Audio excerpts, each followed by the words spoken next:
The Power of the Spoken Words by Florence Scovel Shinn was originally published in 1945. This audiobook is narrated by Cliffnote Chronicles. Chapter 1.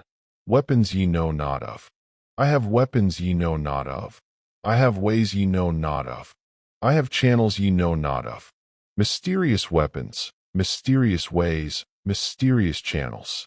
For God works in mysterious ways his wonders to perform.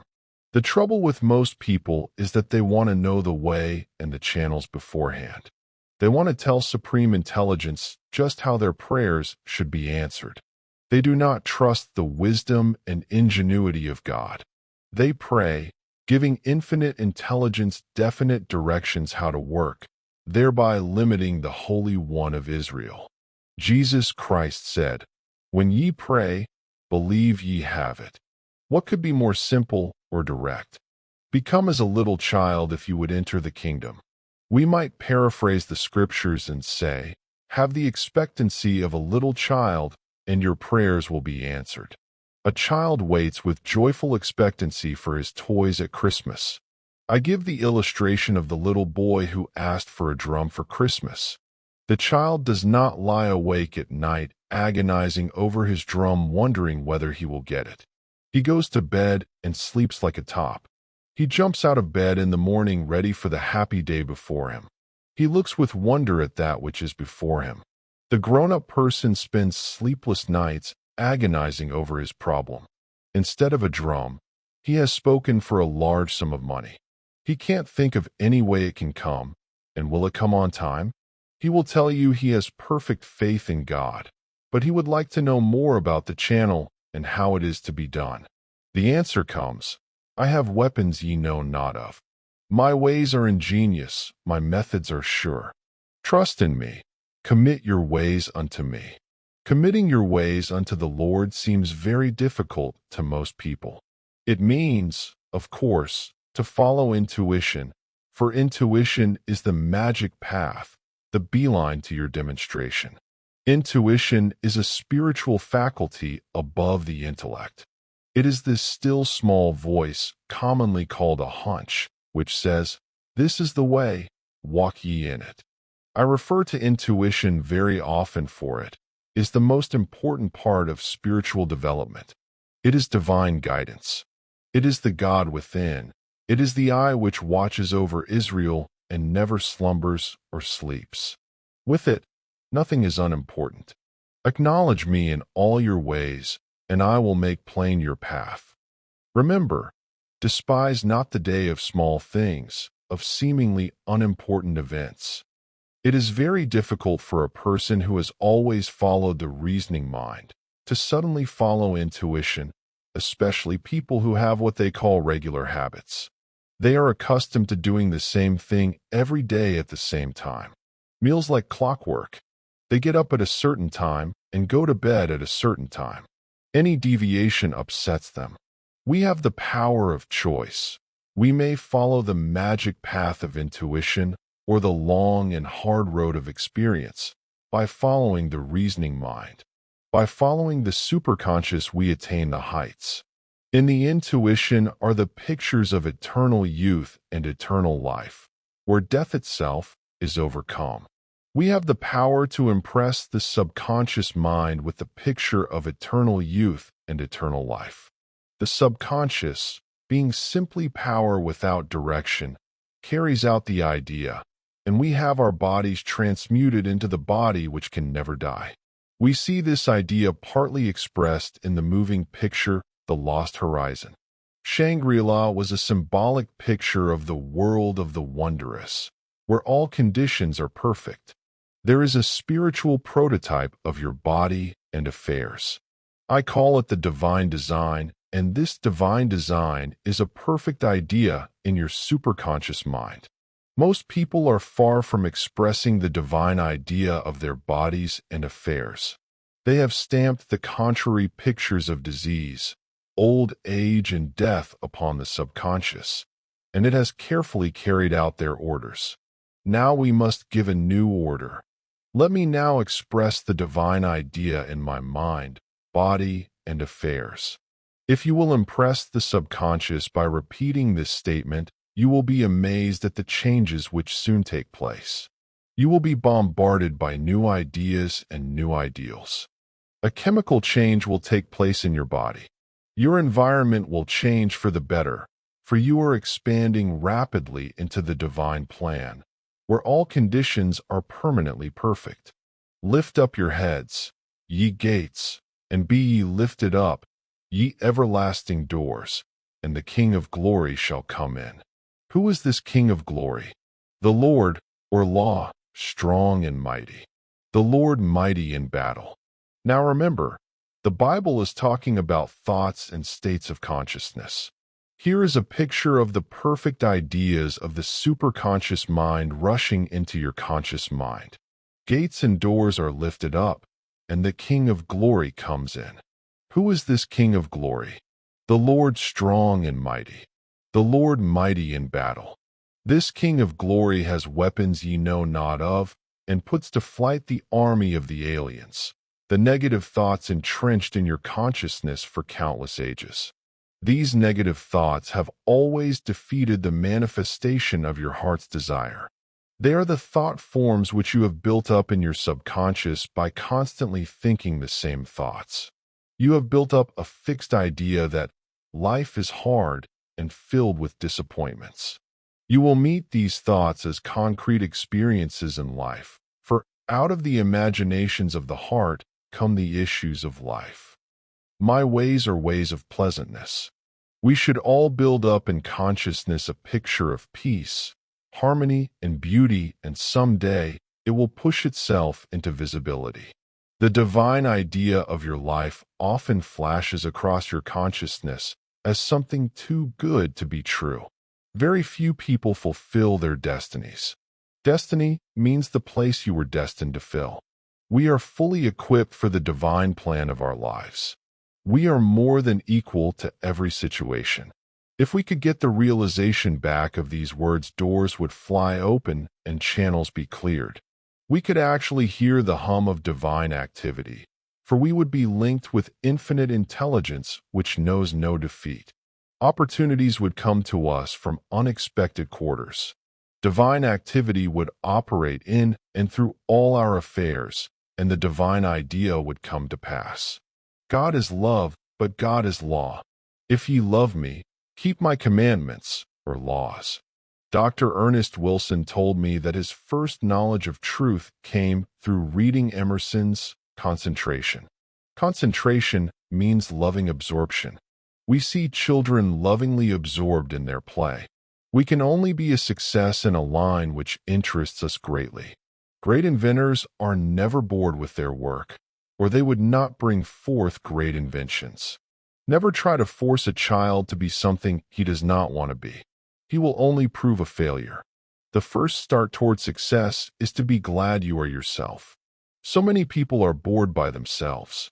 They have no self-reliance and are always wishing they were someone else. When I was in London, I saw a man on the street selling a new song. It was called, "I'm Tickled to Death I'm Me." I thought that was a wonderful idea. Start out by being glad you are yourself.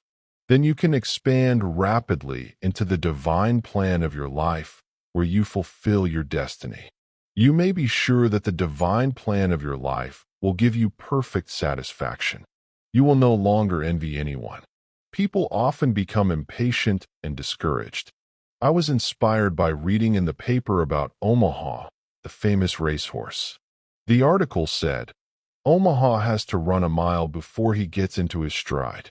There are, no doubt, a lot of Omahas in the world, but they can get into their spiritual stride and win the race in the twinkling of an eye. Delight thyself also in the Lord, and he shall give thee the desires of thine heart. Delight thyself in the law, and it will give to thee the desires of thine heart.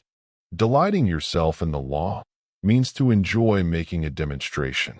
To enjoy trusting God means to be happy in following your intuitive leads. Most people say, "Oh dear, I've got to demonstrate money again." Or, "Oh dear, my hunches make me so nervous." I haven't the nerve to follow them. People enjoy playing golf and tennis. Why can't we enjoy playing the game of life? It is because we are playing with unseen forces. With golf or tennis, they have balls they can see and a goal which is visible to the naked eye. But how much more important is this game of life? The goal is the divine plan of your life, where all conditions are permanently perfect. In all thy ways acknowledge him, and he will make plain thy paths. Every moment we can link with intuition will give us as definite a lead as a signpost. So many people are leading such complicated lives because they are trying to think things out instead of intuiting the way out.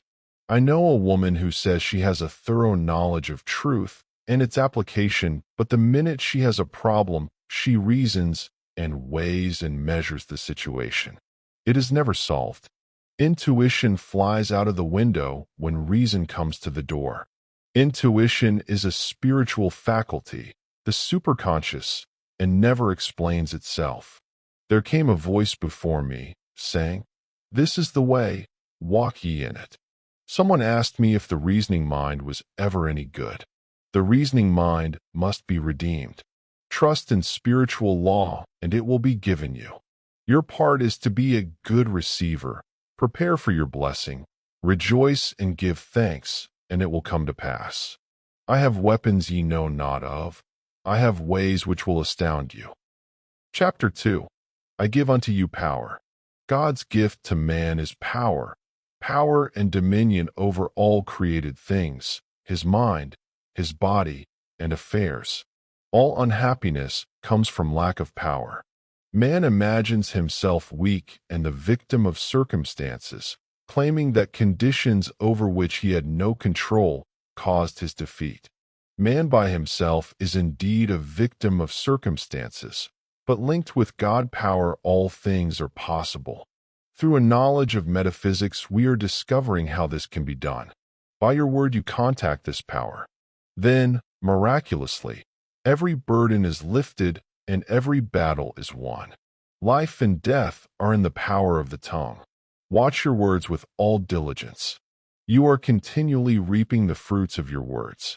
And he that overcometh and keepeth my works to the end, to him will I give power and dominion over the nations. Overcoming means to conquer all doubts, fears, and negative vibrations. One man with perfect peace and perfect poise, filled with love and goodwill, could dissolve all negative vibrations. They would melt away like snow under the sun. Jesus Christ said, "All power is given unto me to bring heaven upon earth." Let us give thanks that this is now coming to pass, for evil is unreal and leaves no stain. This God power is within you, your superconscious mind. It is the realm of inspiration, revelation, and illumination. It is the realm of miracles and wonders. Quick and seemingly impossible changes take place for your good. A door opens where there were no doors. Supply appears from hidden and unexpected channels, for God has weapons ye know not of. To work with God power, you must give it right of way and still the reasoning mind. The instant you ask, infinite intelligence knows the way of fulfillment. Man's part is to rejoice and give thanks and act his faith. A very well-known woman in England told of this experience. She was asking, with great feeling, for a realization of God. These words came to her: "Act as though I were, and I am." It is exactly what I say, over and over again. Only active faith impresses the subconscious, and unless you impress the subconscious, there are no results. I will now give you an example to show you just how the law works. A woman came to me whose heart's desire was her right marriage and happy home. She was very fond of a certain man, but he was a most difficult person. After having shown her every attention and devotion, he suddenly changed and dropped out of her life. She was unhappy, resentful, and discouraged. I said, "Now this is the time to prepare for your happy home. Buy little things for it, as if you hadn't a minute to spare." She became quite interested in shopping for her happy home, when all appearances were against it. Now, I said, you'll have to perfect yourself on the situation and become immune to all resentment and unhappiness. I gave her the statement. I am now immune to all hurt and resentment. My poise is built upon a rock, the Christ within. I said, when you are immune to all hurt and resentment, this man will be given you or his equivalent. It took many months, when one evening she came to see me and said, I have only the kindest and most friendly feelings for this man. If he isn't the divine selection, I would be happy without him. Not long after, she happened to meet the man. He was so sorry for the way he had acted. He begged her to forgive him. Not long after, they were married and a happy home came into manifestation. It had built itself around her active faith. Your only enemies are within yourself. The woman's enemies were hurt and resentment. They are indeed serpents and scorpions. Many lives have been wrecked by these two enemies. Linked with God power, all opposition vanished from this woman's life. Nothing could by any means hurt her. Think what that means, to have a life free from all unhappy experiences. It is done through making a conscious contact with God power every instant. Many times in the Bible, the word power is mentioned. Thou shalt remember the Lord thy God, for it is he that giveth thee power to get wealth. A person with a rich consciousness attracts riches. A person with a poor consciousness attracts poverty. I have seen people in this truth rise out of lack and limitation by linking with the God power within, not depending on the external. Trusting in God gives you irresistible power, for this supreme intelligence only knows the way of fulfillment. Trust in me, and I will bring it to pass. All our knowledge of truth can bring us is to know that God is the only power. One power, one presence, one plan. When you have the fixed idea that there is only one power in the universe, God power, all appearance of evil will disappear from your world. In getting a demonstration, we must acknowledge only one power. Evil comes from man's own vain imaginings. Withdraw all power from evil, and it is powerless to hurt. I will give you an example which shows the working of the law.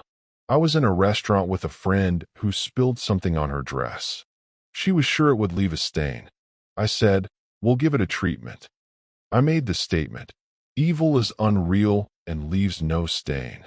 I said, now, don't look, leave it to infinite intelligence. In about an hour we took a look, and there was not the slightest stain. What is true of a little thing is true of a big thing.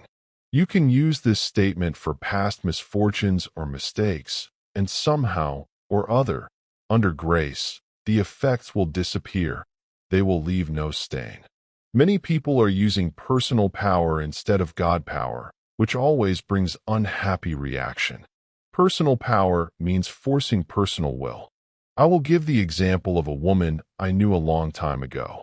She married a man who worked on a newspaper drawing a comic strip. His drawings demanded a knowledge of slang, which he used on every occasion.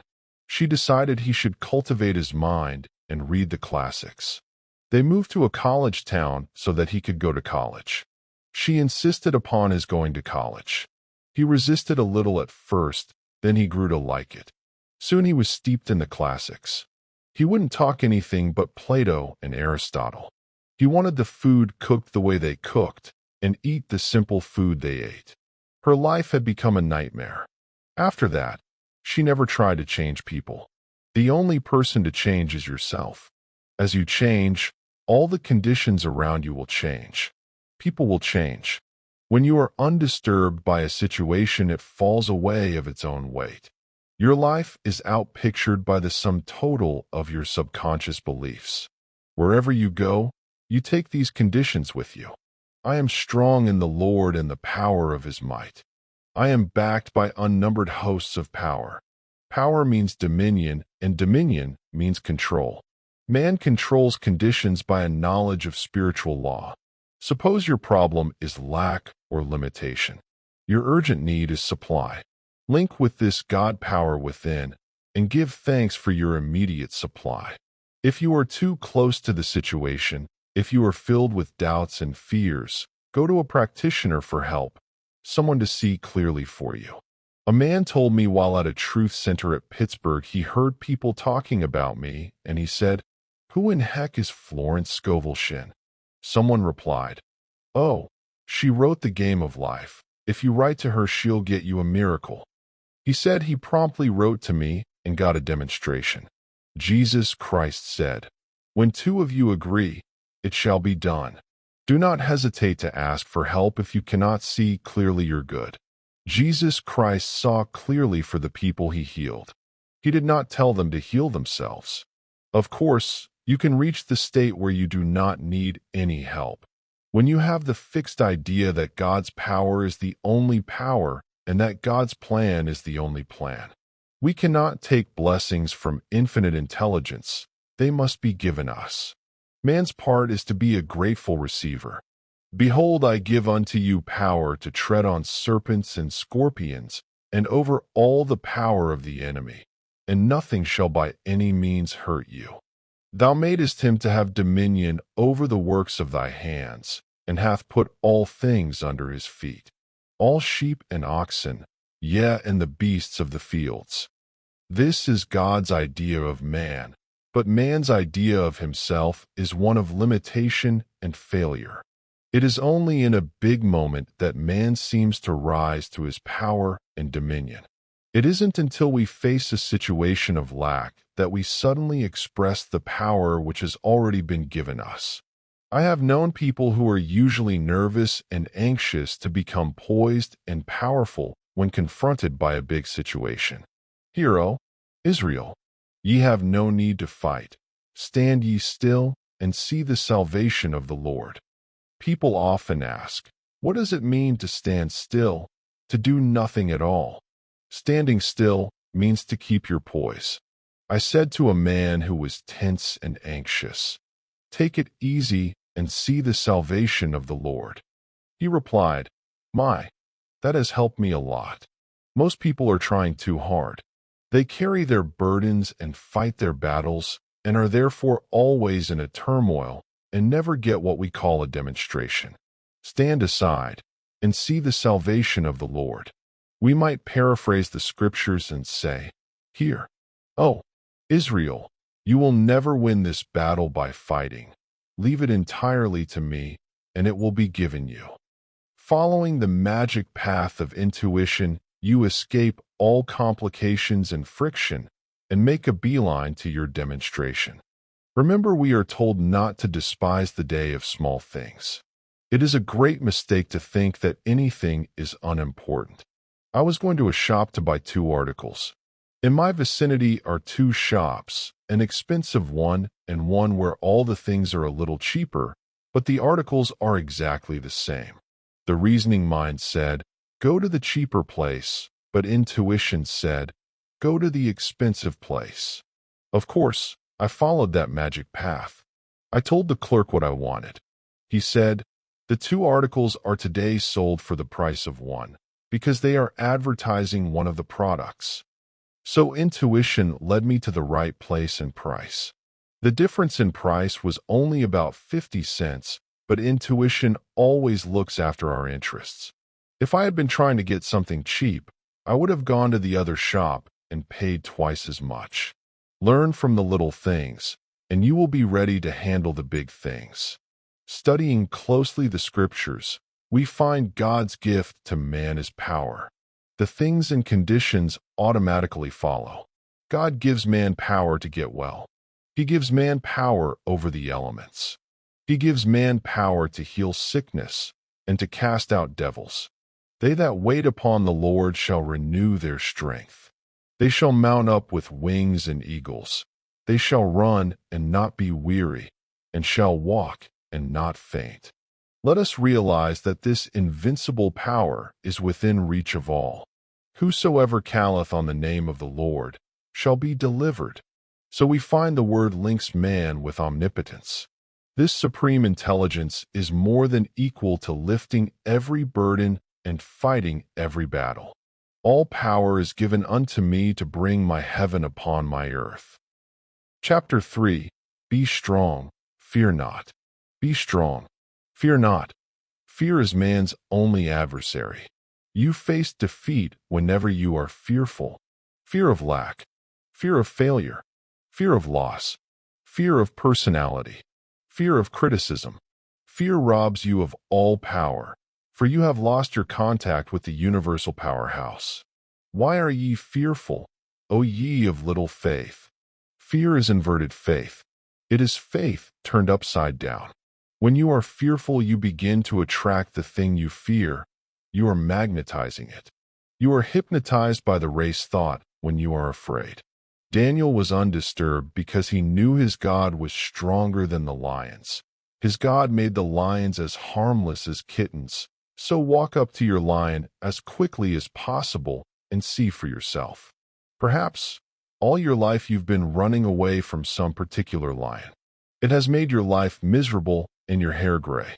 A hairdresser once told me that she knew a woman whose gray hair returned to its natural color when she stopped worrying. A woman said to me during an interview, "I'm not a bit fearful, but I worry a lot." Fear and worry are twins and are the same thing. If you were fearless, your worry cells would be dried up. Why are you worried, O ye of little faith? I think the most prevalent fear is the fear of loss. Perhaps you have everything that life can give, but in creeps the old lion of apprehension. You hear him growling. It's too good to be true. It can't last. If he gets your attention, you may well worry. Many people have lost what they prized most dearly in life. That is because invariably they fear loss. The only weapon you can use against your lions is your word. Your word is your wand, filled with magic and power. You wave your wand over your lion and transmute him into a kitten. But the lion will remain a lion unless you walk up to him. You may well ask, how do we walk up to lions? Moses said unto his people, "Fear ye not, stand still, and see the salvation of the Lord, which he will show to you this day. For the Egyptians whom ye have seen today, ye shall see them again, no more forever. The Lord shall fight for you, and ye shall hold your peace." What a marvelous arrangement! Infinite intelligence knows the way out. Infinite intelligence knows where the supply is for every demand. But we must trust it, keep our poise, and give it right of way. So many people are afraid of other people. They run away from disagreeable situations, so of course, the situation runs after them. The Lord is my light and my salvation. Whom shall I fear? The Lord is the strength of my life. Of whom shall I be afraid? The 27th Psalm is one of the most triumphant psalms. It is also rhythmic and musical. The writer realized that no enemy could harm him, for the Lord was his light and his salvation. Now remember, your only enemies are within yourself. The Bible is speaking of the enemy thoughts, your doubts, fears, hates, resentments, and forebodings. Every negative situation in your life is a crystallized thought. It has been built up out of your own vain imaginings. But these situations cannot stand the light of truth. So, you face the situation fearlessly, saying, "The Lord is my light and salvation. Whom shall I fear?" Jesus Christ was the greatest of metaphysicians and gave us definite rules for controlling conditions through word and thought. Thou hast made me wiser than mine enemies. First of all, you must be wiser than your enemy thoughts, the army of the aliens. You must answer every negative thought with a word of authority. The army of the aliens will chant, "Business is dull and money is scarce." Immediately you reply, "My supply comes from God and now appears like mushrooms overnight." There are no hard times in the kingdom. You may have to keep this up for quite a while, like the song of the katydids. Katy did, Katy didn't, and so on. Finally you win out, for the truth must prevail and you have put to flight the army of the aliens. Then, when you are off your guard, the army of the aliens begins again. You're not appreciated. You'll never be a success. You answer immediately. God appreciates me, therefore man appreciates me. Nothing can interfere with my divinely designed success. Finally, the army of the aliens is dissolved and dissipated because you do not give it your attention. You have starved the aliens out. Starve out the fear thoughts by not giving them your attention and acting your faith. The lion draws his fierceness from your fear. His roar is in the tremors of your heart. Stand still like Daniel, and you too shall hear the rush of angels sent to take your part. The mission of Jesus Christ was to wake people up. Awake, thou that sleepeth. People were asleep in the Adamic dream of opposites. Lack, loss, failure, sin, sickness, and death seemed realities to them. The story of Adam is that he ate of the tree of illusion and fell into a deep sleep. In this deep sleep, he vainly imagined good and evil. Bernard Shaw, in his book Back to Methuselah, says, Adam invented murder, birth and death, and all negative conditions. It was the development of the reasoning mind. Of course, Adam stands for generic mind. In the Garden of Eden stage, man functioned only in the superconscious. Whatever he desired or required was always at hand. With the development of the reasoning mind came the fall of man. He reasoned himself into lack, limitations, and failure. He earned his bread by the sweat of the brow, instead of being divinely provided for. Jesus Christ's message was to bring people back into the fourth dimension, the Garden of Eden consciousness. In the 14th chapter of John, we find the summing up of all his teachings. He called it the gospel, which means good tidings. With amazing simplicity and directness, he told the people that if they asked, believing, they would receive, attributing the power always to the Father within. God is the giver, man the receiver. This supreme intelligence supplies man with all that he desires or requires. This was certainly a doctrine to wake people up.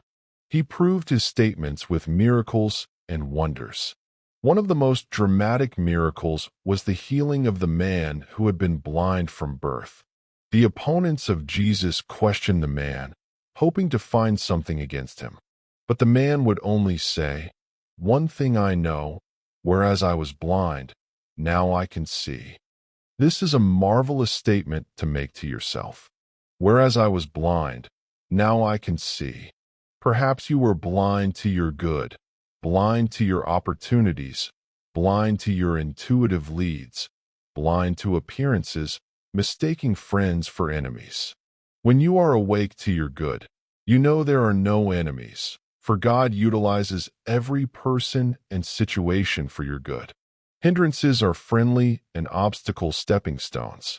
One with God, you become invincible. This is a very powerful statement.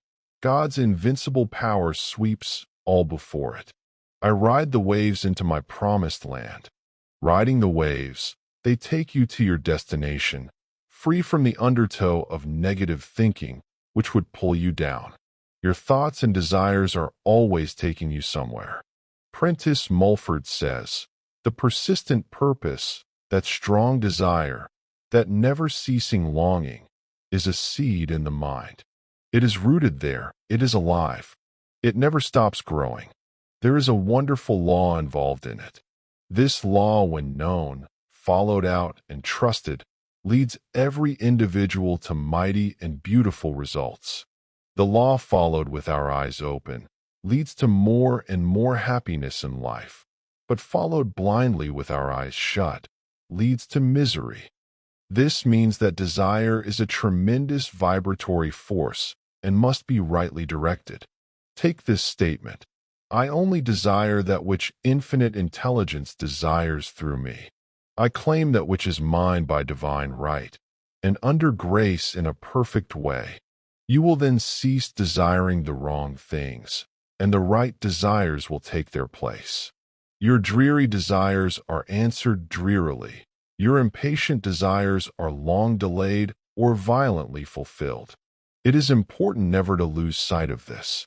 Many unhappy situations have been brought about through dreary or impatient desires. I will give an example of a woman who was married to a man who wanted her to go somewhere with him every evening. It wore her out, and night after night, she wished impatiently that she could stay at home and read a book. The desire was so strong it commenced to bud. Her husband went off with another woman. She lost him and his support, but she had the time to stay at home and read a book. Nothing has ever come uninvited into your life. Prentice Mulford has also some interesting ideas on work. He said, to succeed in any undertaking, any art or any trade or any profession, simply keep it ever persistently fixed in mind as an aim, and then study to make all effort toward it play or recreation. The moment it becomes hard work, we are not advancing. As I look back on my experiences in the art world, I see how true this is. From the Academy of Fine Arts in Philadelphia came 8 men, all of about the same age, who became distinguished and successful artists. They were called the 8 in contemporary art. Not one of them was ever known to work hard. They never drew from the antique. They never did anything in an academic way. They simply expressed themselves. They painted and drew because they loved it, for the fun of it. They tell an amusing story of one of them who became a very well-known landscape artist, taking many medals and honorary mentions at exhibits.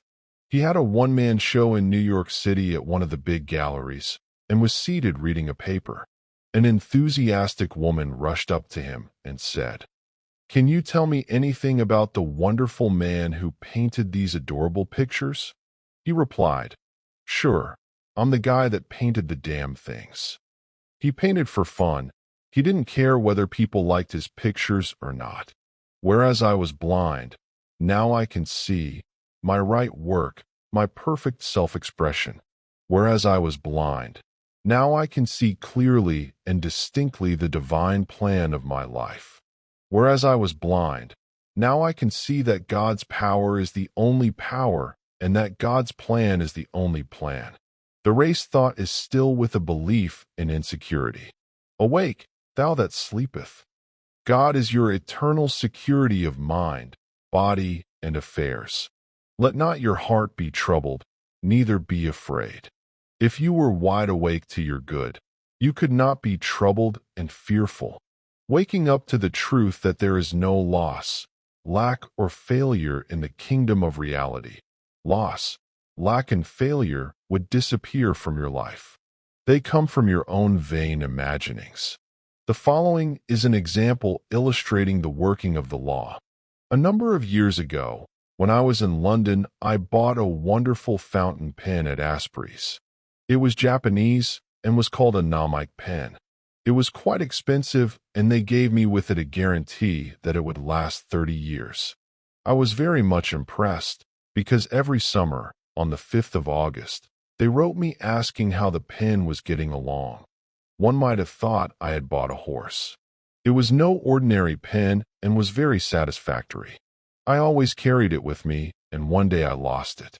I immediately commenced denying loss.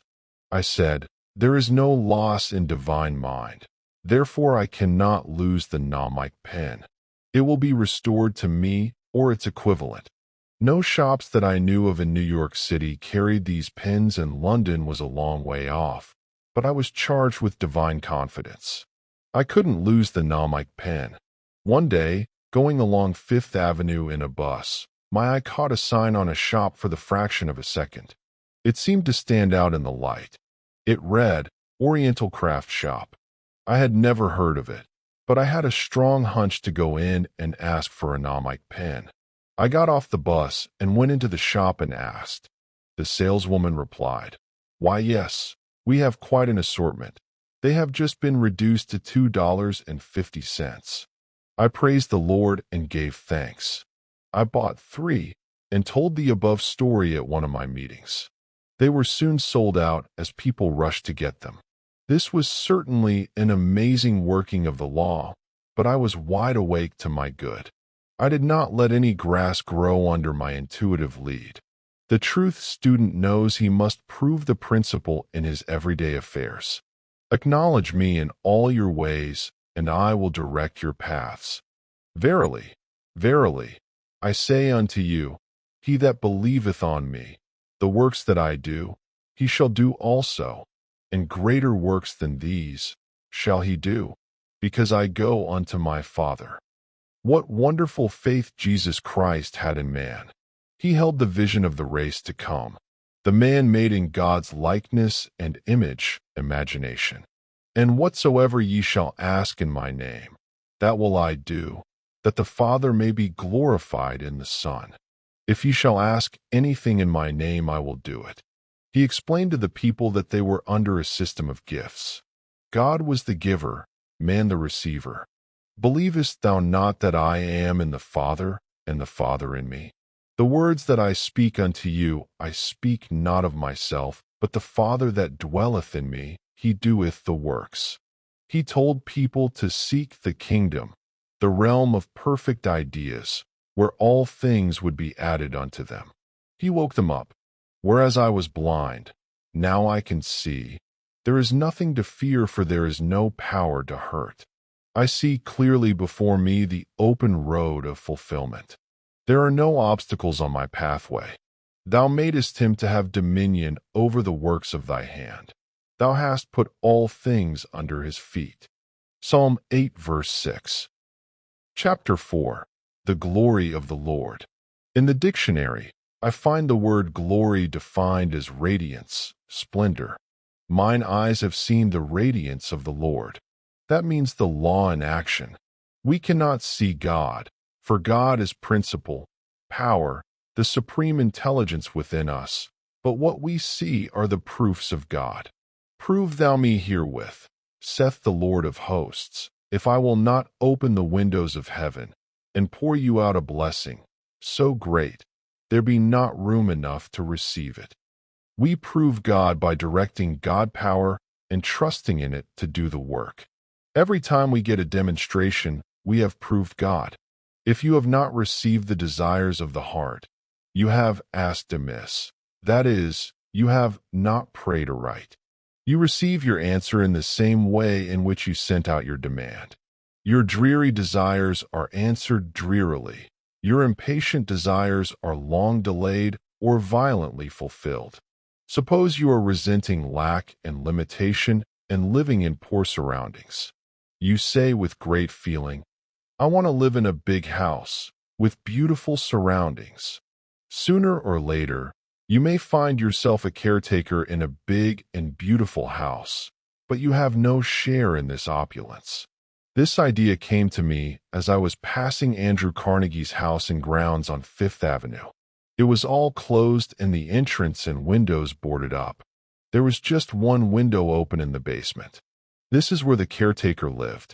It was certainly a dreary picture. So ask, or wish, with praise and thanksgiving, so that you will see the glory of the law in action. All life is vibration. You combine with what you notice, or you combine with what you vibrate to. If you are vibrating to injustice and resentment, you will meet it on your pathway at every step. You will certainly think it is a hard world and that everybody is against you. Hermes Trismegistus said several thousand years ago, to change your mood, you must change your vibrations. I make it even stronger. I say, to change your world, you must change your vibrations. Turn on a different current in your battery of thought, and you'll see the difference immediately. Suppose you have been resenting people and saying you are not appreciated. Take the statement, God appreciates me, therefore, man appreciates me, I appreciate myself. Immediately, you will meet with some recognition on the external.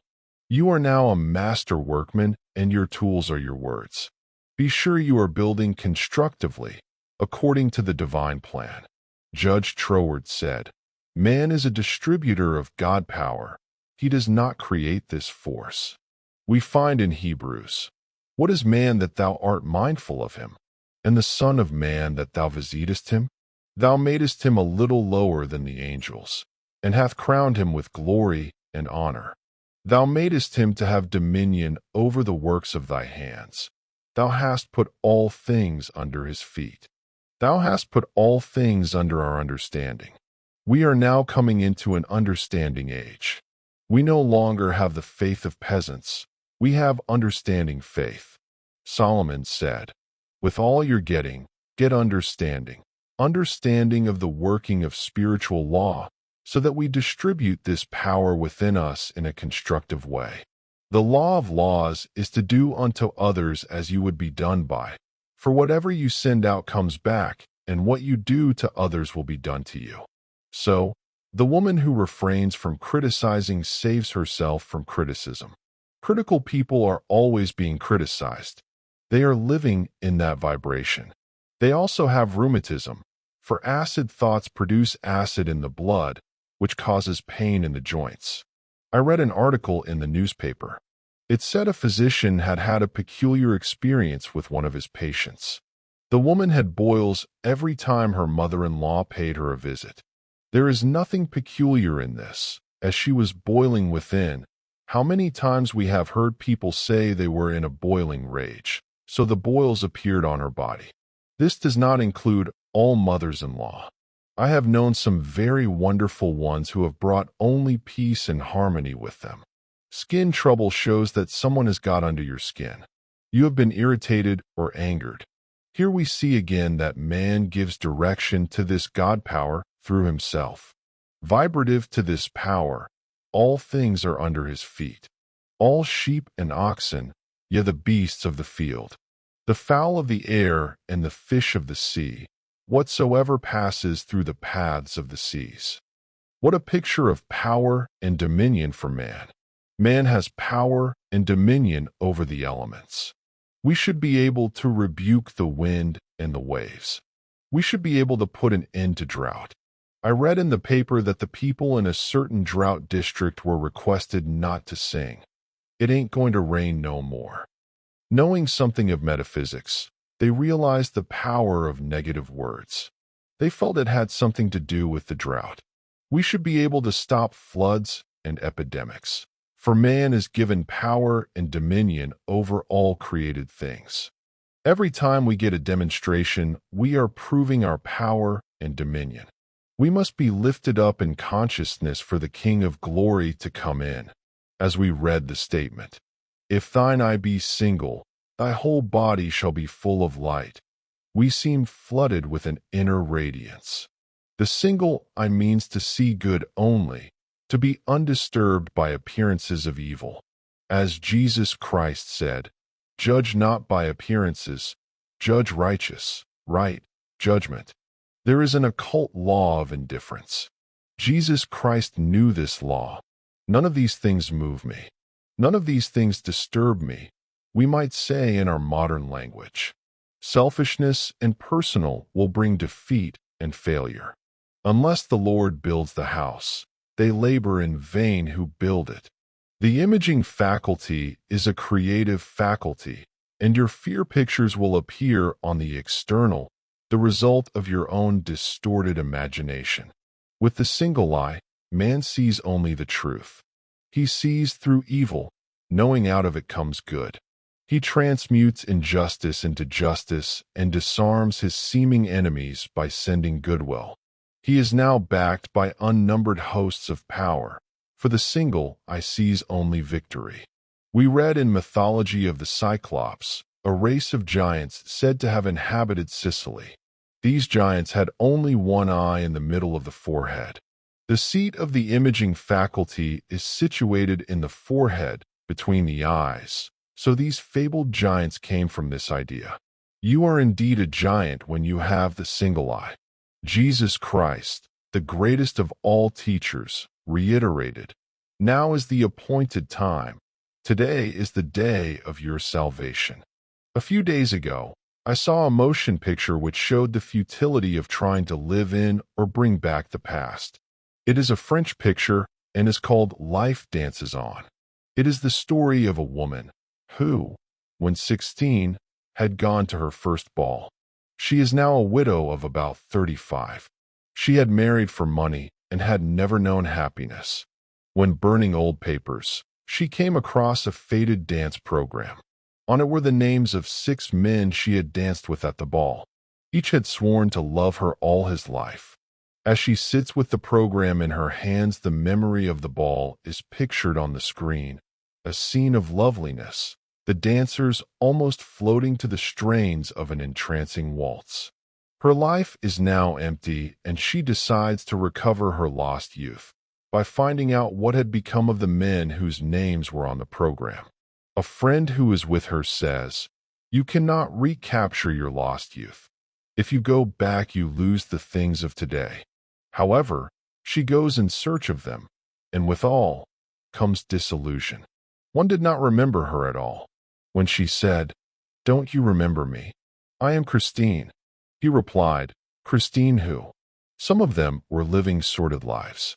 At last she returns to the town of her girlhood, where the 5th man lived. He had become a hairdresser. He talks to her gaily of old times, while he gives her a permanent waif. He says, "I don't suppose you remember your first ball.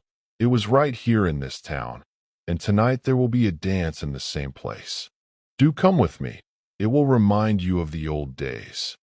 She goes to the ball. Everything looks cheap and tawdry. Unattractive, badly dressed people are on the dance floor. She requests the orchestra to play her waltz, the waltz of her lost youth. Her escort tells her the others won't like such an old-fashioned waltz. However, they play it. The contrast is too much. All her illusions have vanished. She realizes the ball she remembers never really existed the way she thought it did. It was only an illusion of the past. She could not recapture her past. It has been said that the 2 robbers on the cross stood for the robbers of time. One spoke of the past and one of the future, and Jesus Christ replied, "Now is the appointed time. Today thou shalt be with me in paradise." In the old Sanskrit poem we are told, "Look well, therefore, to this day." Such is the salutation of the dawn. All worry and fear are robbers of time.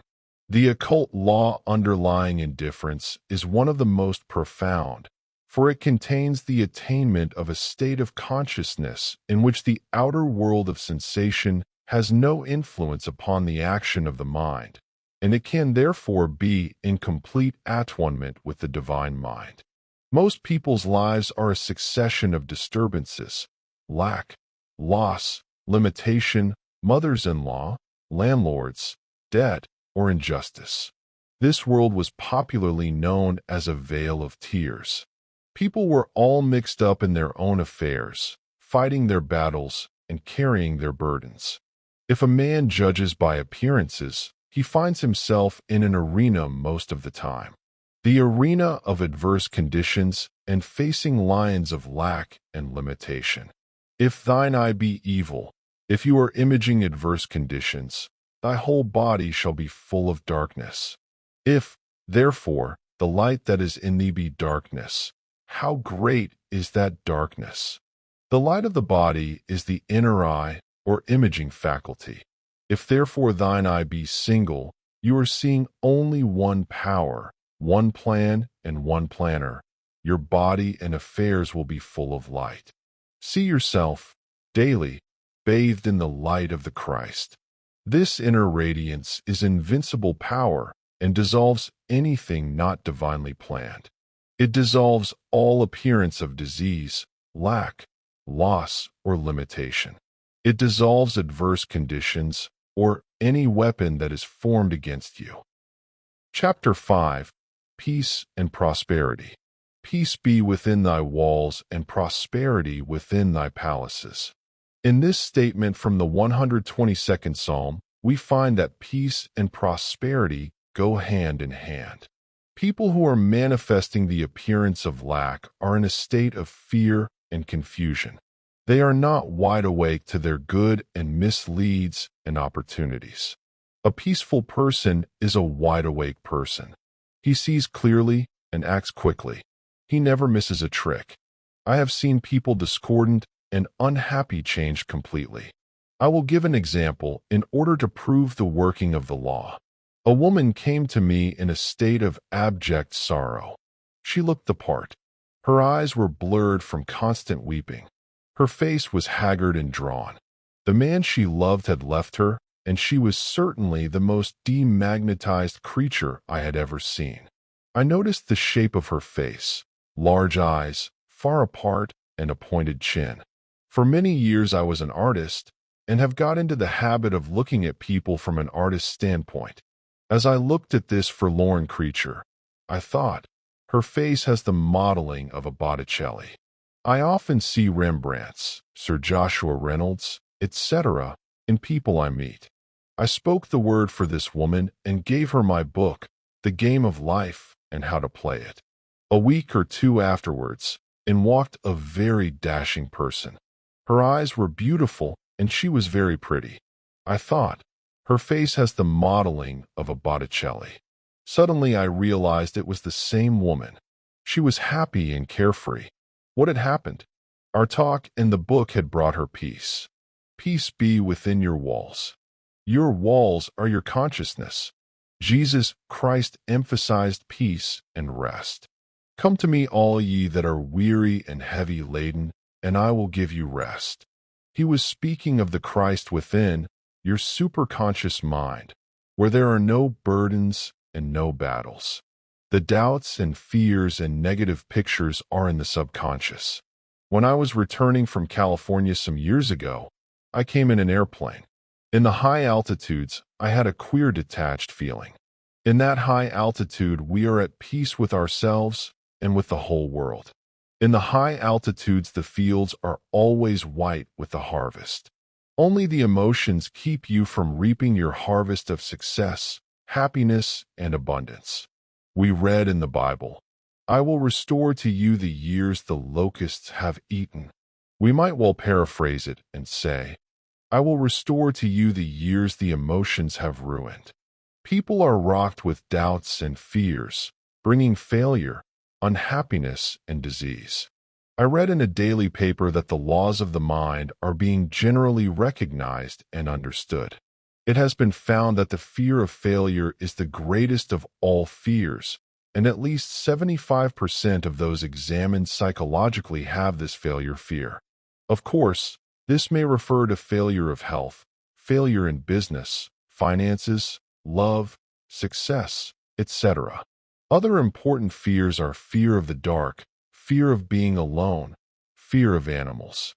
Some people fear they will be misunderstood, while others fear they are losing mental control.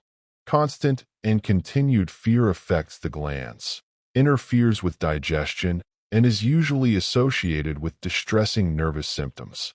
It robs the body of health and destroys happiness. Fear is man's worst enemy, for you attract what you fear. It is faith turned upside down. It is really faith in evil instead of good. Why are you fearful, O ye of little faith? The fearless, unfettered mind attracts to itself all good. Whatever you desire or require is already on your pathway. Before ye call, I have answered. Suppose we paraphrase the scriptures and say, whatever you desire or require is already planted on your pathway. Often a new word will give you sudden realization. If you are in need of any information, it will be given you. A friend told me of this surprising working of the law. She was translating an old Italian manuscript on the life of an early Persian ruler. No books in English had been written on the subject. She wondered why the publishers were holding back its publication. One evening, she was eating her dinner at the automat. She fell into a conversation with a man at the same table. She told him of the work she was doing and of the translation of the early Italian manuscript. He suddenly volunteered the information. You'll have a hard time getting it published because this Persian ruler's ideas conflict with the ideas of the present government. He was a student and scholar and knew more than she did on the subject. Her question was answered, and at the automat. Such information could usually be gleaned only in the archives of some public library. God works in unexpected places, his wonders to perform. She had worried about it. But when she was peaceful and happy and unconcerned, the information sailed in over a calm sea. Our feet shall stand within thy gates, O Jerusalem. Jerusalem stands for peace and the feet for understanding. So understanding always brings us within the gates of peace. How can a person attain peace when his whole life is in a turmoil? By taking an affirmation. You cannot control your thought, but you can control your words, and eventually the word wins out. Most people have attracted inharmonious conditions because they have been fighting their battles and carrying their burdens.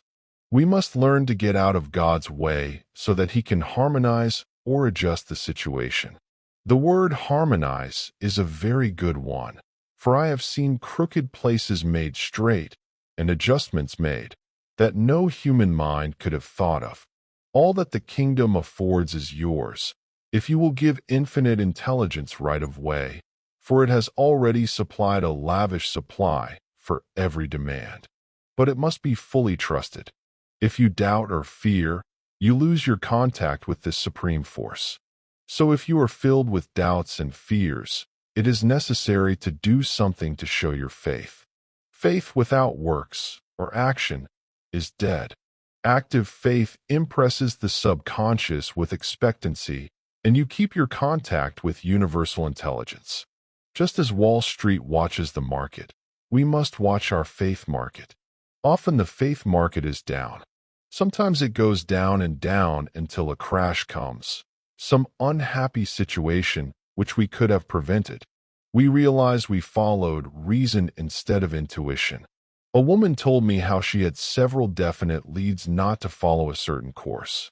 In spite of this, she followed the reasoning mind, and great unhappiness developed from it. Intuition is our unerring guide. Practice following it in little things, then you will trust it in big things. I have a friend who is very intuitive. She sometimes calls up and says, "I've just had a hunch to call you up, so I thought I would find out what it is about." Invariably, I have some mission for her. We are indeed living magic lives, guided, protected, and provided for. All fear would be banished forever with a realization of this amazing system the universal has provided for man. He would be unmoved by adverse appearances, knowing, as the early Hebrews knew, that Jehovah goes before and every battle is won. A friend told me a very interesting story. A man in the paper business in Kalamazoo, Michigan, has given away 1,000 of my books to his employees. He went into business on a small capital and gave up cold judgment and reasoning. He has built up a $12 million business by following leads and hunches. All his workers have a knowledge of metaphysical law. Another man who built his business upon the law of giving and receiving met with the same amazing success. He came to Philadelphia with a little money and bought a magazine, an old publication. His desire was to give the people a great deal for a very small price. He believed in the law of giving. It proved to be one of the most popular magazines. He gave the public the best in the way of stories and illustrations and paid well for them. The more he gave, the more he received. Millions poured in. Peace be within thy walls and prosperity within thy palaces. Peace and prosperity go hand in hand. Great peace have they that love thy law, and nothing shall offend them. This law is the law of non-resistance. Resist not evil, overcome evil with good. Transmute all failure into success, lack into plenty, and discord into peace. Chapter 6. Your big opportunity. You have only one judge, your word. Jesus Christ said, I say unto you that every idle word that men shall speak, they shall give account thereof in the day of judgment. For by thy word thou shalt be justified, and by thy word thou shalt be condemned. Every day is a day of judgment. We used to be taught that it would be at the end of the world. Look back in your life and see how you have attracted either happiness or disaster through your words. The subconscious has no sense of humor. People joke destructively about themselves, and the subconscious takes it seriously. It is because the mental picture you make while speaking impresses the subconscious and works out on the external. A person who knows the power of the word becomes very careful of his conversation. He has only to watch the reaction of his words to know that they do not return void. People make their worst mistakes by speaking while they are angry or resentful because there is so much ill feeling back of their words. Owing to the vibratory power of words, what you voice, you begin to attract. People who continually speak of disease invariably attract disease. Invisible forces are ever working for man, who is always pulling the strings himself, though he does not know it. We read in the Bible, life and death are in the power of the tongue. Yet most people are speaking destructively from morning until night. It is because they have formed a habit of criticism, condemnation, and complaint, and are eager to tell you of their misfortunes and how mean all their relatives are. They wear their friends out, and people avoid them. They are talking themselves into a flock of troubles. Now that we know the power of the word, why not take advantage of it? We take advantage of the radio, the telephone, and airplanes, but live with the mound builders in conversation. Science and religion are now coming together. Science is discovering the power within the atom. Metaphysics teaches the power within thoughts and words. We are dealing with dynamite when we deal with words. Think of the power of the word in healing. A word is spoken and a chemical change takes place in the body. One of my friends was seriously ill. The doctor said she had chronic bronchitis and was on the verge of pneumonia. Her daughters and the doctor rushed her to bed, and she had a nurse, but weeks passed, and there was no improvement. She was a true student, but for over a year had attended no meetings, nor had she kept up her reading. One morning she telephoned me and said, "Please speak the word and get me out of this. I can't stand it anymore. I'm not sick. I'm just disgusted. So much negative talk and thought have almost floored me." Through the spoken word and her affirmation of truth, immediately there was a change for the better. She had a strong hunch to go out and was told it would be dangerous, but by this time she was following divine guidance. She went out and called on me and said she was going to attend a luncheon the next day. What had happened? The words of truth were making a change in her mind, and a chemical change was taking place in her body. We are told that if we believe, never doubting, we can say to that mountain, "Be thou removed," and it would disappear into the sea. The inexhaustible energy in man is released by goodwill. A man free from fear, undisturbed by appearances, sending goodwill to men and nations, could say to these mountains of hate and war, "Be thou removed," and they would return to their native nothingness. Resentment and intolerance rob man of his power. We should have signs in the subways and shops. Watch your thoughts. Watch your words. Let us now be careful in directing this dynamic force within us. Let us direct it to heal, bless, and prosper, and direct it in waves of good to the whole world. It goes out a mighty force, but noiseless. Thought, the strongest power in the universe, is without sound. Your goodwill sweeps all obstacles from your pathway, and your heart's desire is released for you. What is really yours? The answer is, all that the kingdom affords is yours. Every righteous desire of the heart is promised you. There are 3,000 promises in the Bible, but these gifts can come to us only if we can believe them possible, for everything comes through you, not to you. All life is vibration. Feel rich, and you attract riches. Feel successful, and you become successful. I knew of a small boy who was born in a little country town with no advantages, but he always felt successful. He had the conviction that when he grew up he would be a big artist. No one could discourage him because he was success. He had only success thoughts. He radiated success. At an early age he left the small town and went to a big city, and to support himself he got a position as a newspaper artist on a daily paper. All this without previous preparation. It never occurred to him that it could not be done. He went to an art school and immediately became shining light. He never studied in an academic way. Whatever he once saw, he remembered. In a few years, he went to a still larger city and became a well-known artist. This success came to him because he was always seeing success. I will give to you the land that thou sayest. The children of Israel were told that they could have all the land that they could see. The Bible is a metaphysical book, and it is speaking to the individual.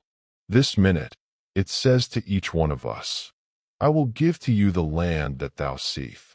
So, what are you seeing with your inner eye? What pictures are you inviting into your life?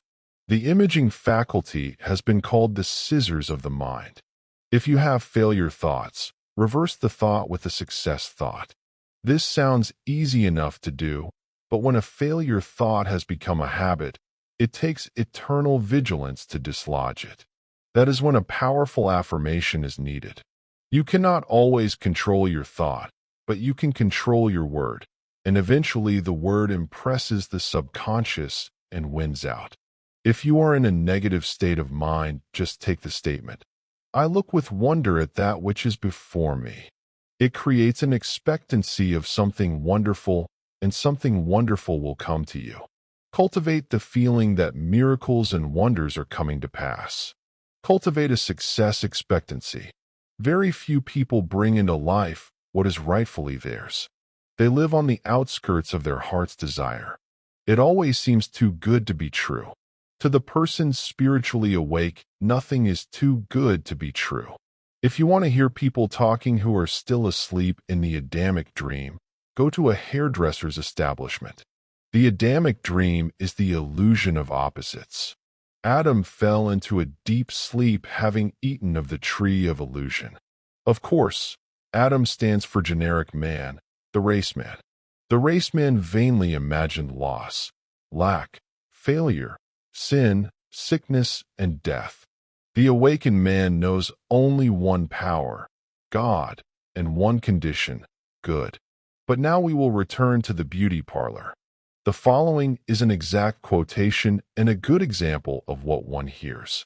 A woman sat down near me and said in a loud voice, This place is too warm. Turn something on or open something. The attendant said to her, How are you feeling today, Mrs. S? She replied with a heavy sigh, Oh, I'm pretty well, but I have a hard time keeping well. To the manicurist she said, Why don't you wear glasses? The girl replied, I don't need glasses. Why should I wear them? The woman replied, Because everybody wears them. You'll find there is something wrong with your eyes if you have them examined. When she finally leaves, they all feel limp and wonder if they are really well or only seem to be well. She leaves a trail of apprehension and gloom.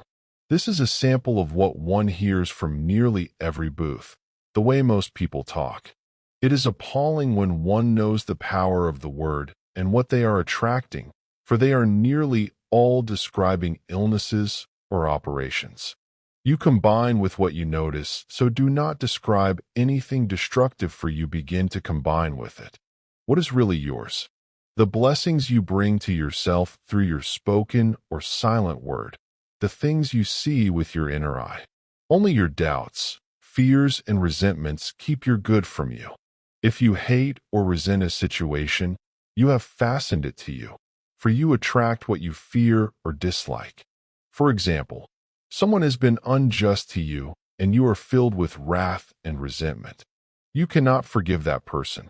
Time rolls on, and another person does the same thing. It is because you have a picture of injustice engraved in your subconscious. History will repeat itself until you think you are cursed with misfortune and injustice. There is only one way to neutralize it. Be absolutely undisturbed by injustice and send goodwill to all concerned. My goodwill is a strong tower round about me. I now transmute all enemies into friends, all inharmony into harmony, all injustice into justice. You will be amazed at the working of the law.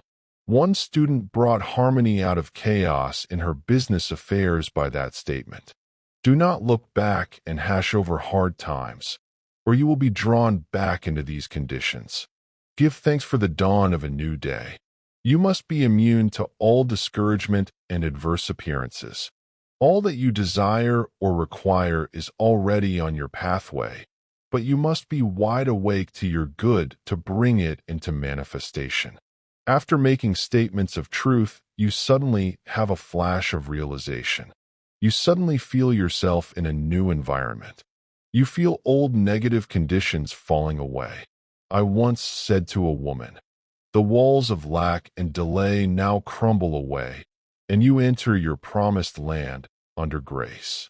She said she had a sudden flash of a wall crumbling away and that she stepped over it. Soon after that, the change came, and she really did enter her promised land of plenty. I knew a woman whose daughter's desire was a home and husband. In her early youth, she had had a broken engagement.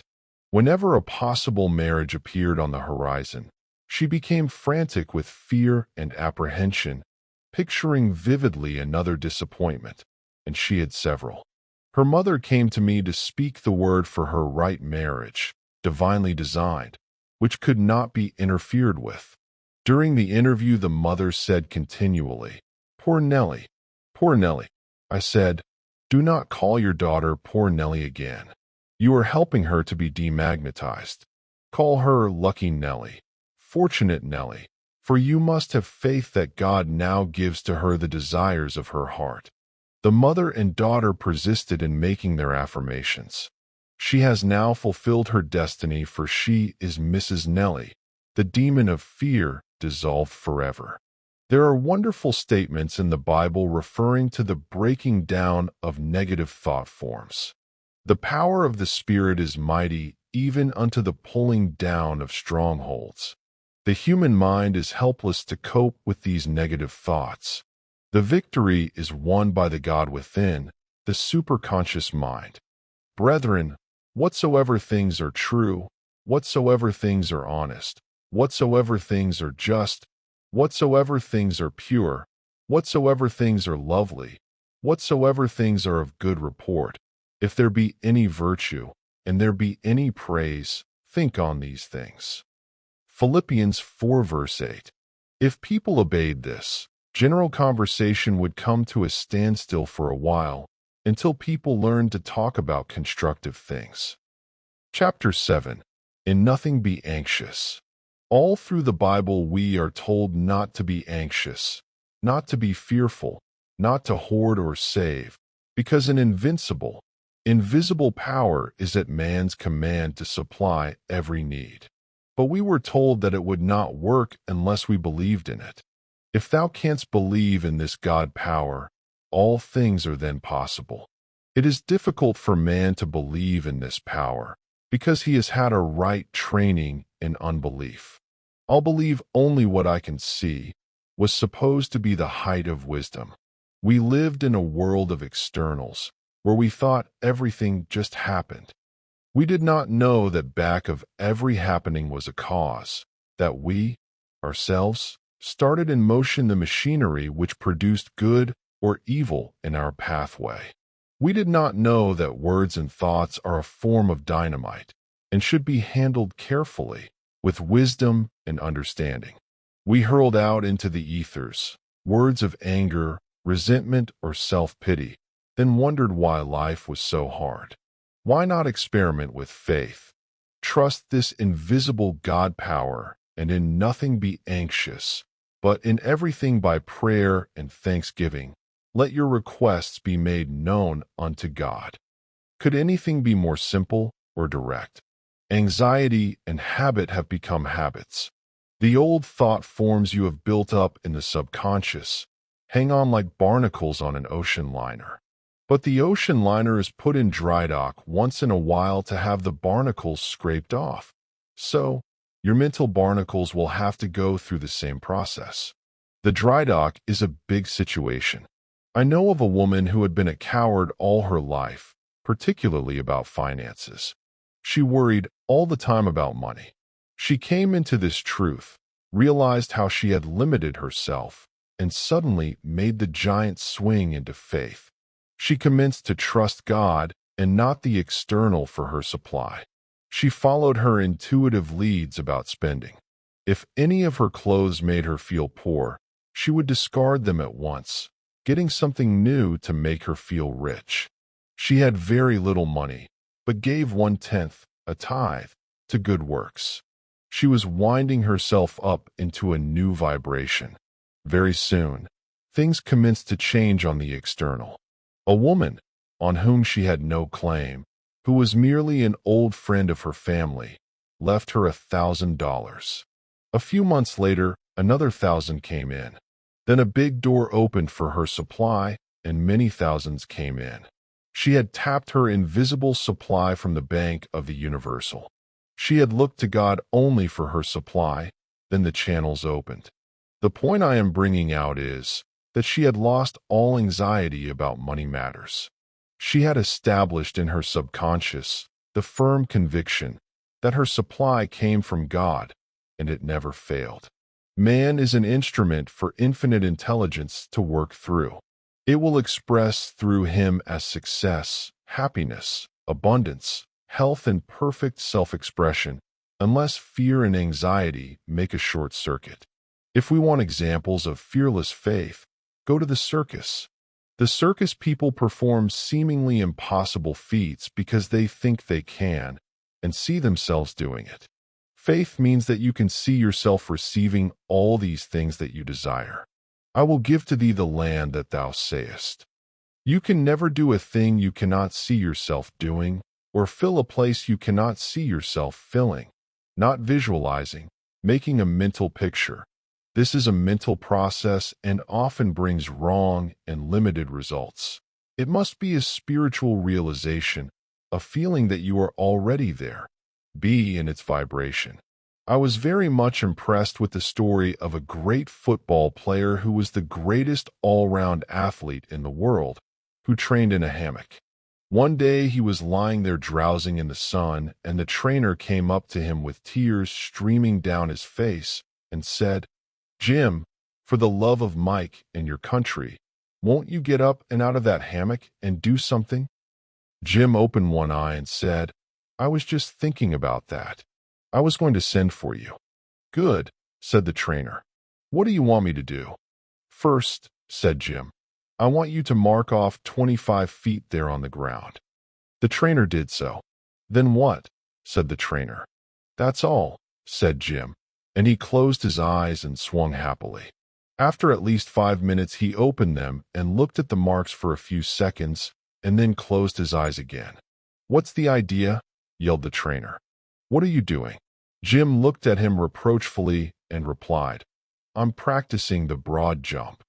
He did all his training in a hammock, seeing himself doing the broad jump. Without the vision, my people perish in lack and limitation. You may work very hard on the external and accomplish nothing if you are without vision. Vision means to see clearly where you are going, to keep your eye on the goal.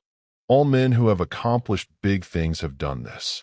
James J. Hill, who built the Great Northern Railroad, said before a rail was laid, he heard with his inner ear the rumble of the trains and whistle of the engines.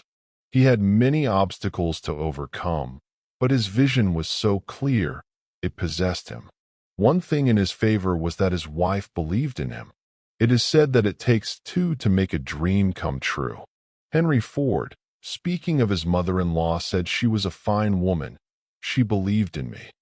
When two of you agree, it shall be done. If you believe in yourself, others will believe in you. As you believe in yourself and the God power within, fear and anxiety drop away. You establish the vibration of assurance.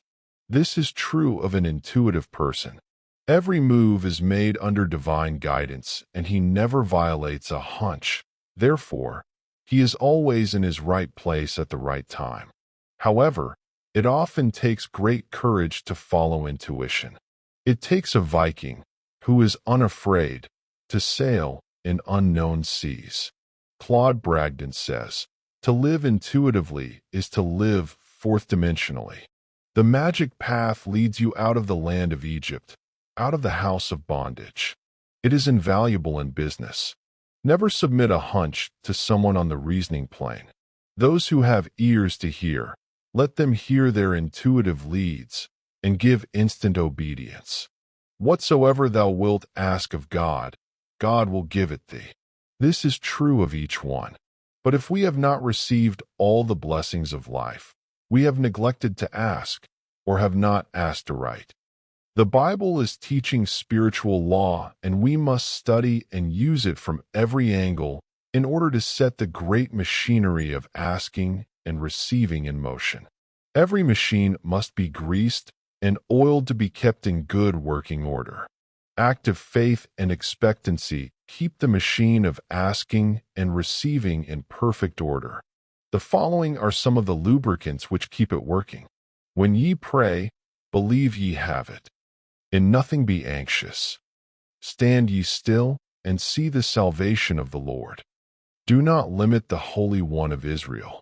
Realization is manifestation. Pray with praise and thanksgiving. Some people pray filled with anger and resentment. A woman wrote to me the other day saying, I have just had a good talk with God, and I told him just what he ought to do about it. She was in the habit of ordering people around and looked upon God as someone she could bully into doing something for her. God is the supreme intelligence within each one of us, and we are the channels for it to express itself. We must be non-resistant, poised and peaceful, expecting our good to come to pass. We are the receivers, God is the giver, and he must create his own channels. We find there is quite an art in praying aright. God must have right of way, his way, not your way. The moment you make your demand, infinite intelligence knows the way of fulfillment. If you decide how your prayer shall be answered, you have blocked the divinely designed channel. Then you are apt to say, I never have my prayers answered. We must acquire a technique and send out a sincere desire, which is a prayer. We are free from all clutch or anxiety when we say, if this is according to the divine plan, we will receive it. If not, give us its equivalent. Be careful not to force anything not divinely planned. We must know that linked with God power, nothing can defeat us. God's ways are ingenious, his methods are sure. Two of the most beautiful psalms are the 23rd and the 121st. Both give one a feeling of absolute security and were written by a man who had experienced the working of spiritual law. The God within protects, guides, and provides when fully trusted. Most people lose what they love most through fear of loss. They take every precaution on the external, not trusting the protection to the eye which watches over Israel. Put whatever you love under the law of divine protection. The most important part of demonstrating is showing fearless faith. I will go before thee and make the crooked places straight. I will break in pieces the gates of brass and cut in sunder the bars of iron. The Bible is talking about states of consciousness. The gates of brass and bars of iron are your doubts, fears, resentments, and anxieties. The gates of brass and bars of iron are of our own making and come from our own vain imaginings, a belief in evil. There is a story of a herd of wild elephants. They were corralled in an enclosure, but the men had no way of keeping them in, so they dug stakes and put a rope all around the enclosure. The elephants thought they could not get out. They could have just walked over the rope and stepped out, but they had the illusion that the rope kept them in. This is the way with people. Doubt and fear is a rope stretched around their consciousness. It makes it impossible for them to walk out into clear thinking. Clear vision is like a man with a compass. He knows where he is going. Let intuition be your compass, and it will always get you out of the woods. Even a man without a compass, led by intuition, would find his way out of the jungle or be able to steer a ship at sea. Intuition will tell you to walk over the rope. It is amazing how people have overlooked their most important faculty, intuition. Always on man's pathway is his message or lead. Often our leads seem trivial and silly. A person purely on the intellectual plane would dismiss them at once, but the truth student always has his spiritual ear to the spiritual ground, knowing he is receiving orders from the infinite. The Bible speaks often of the still small voice. It is a voice which is not an actual voice, though sometimes actual words are registered on the inner ear.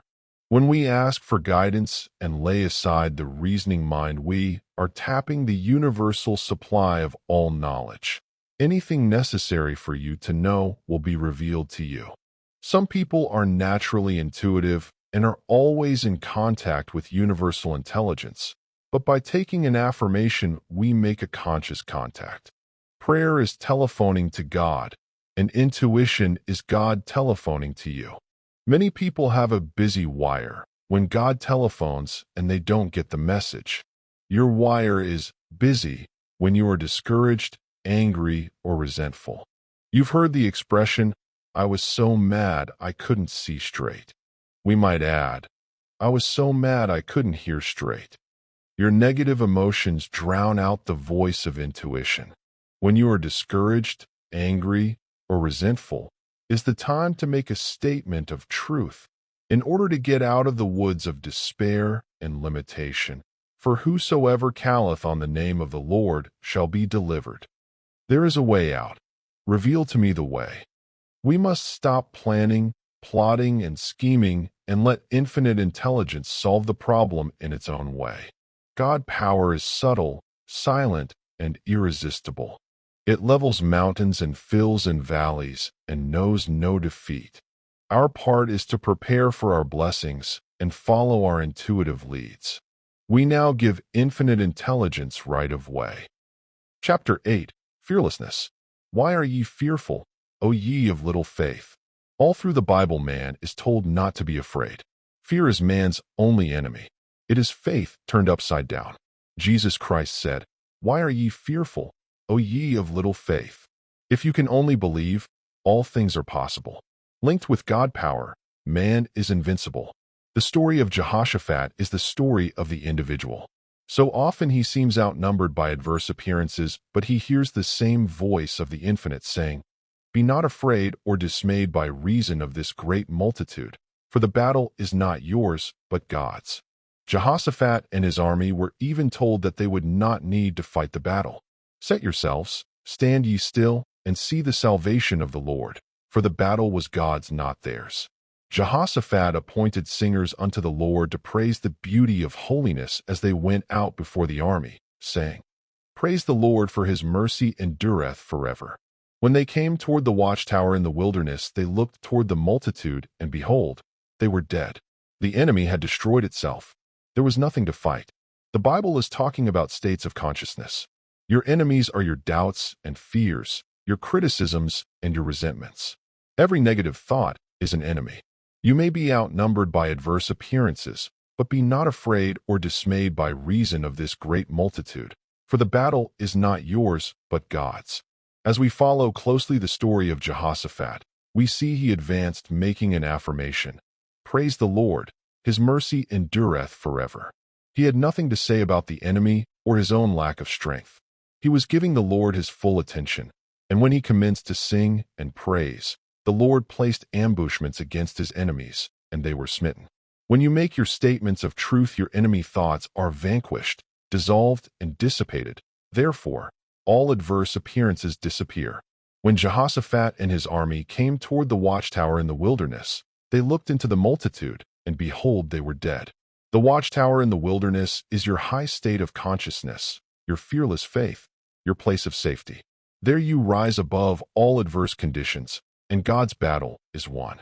When Jehoshaphat and his people came to take away the spoils of the enemy, they found among them both riches and precious jewels, more than they could carry away, and they were 3 days in gathering of the spoil. It was so much. That means, when you let God fight the battle for you, great blessings come out of every adverse situation. For thy God will turn the curse into a blessing, for the Lord thy God loveth thee. The ingenuity of the Spirit is amazing. It is pure intelligence and brooks no interference with its plans.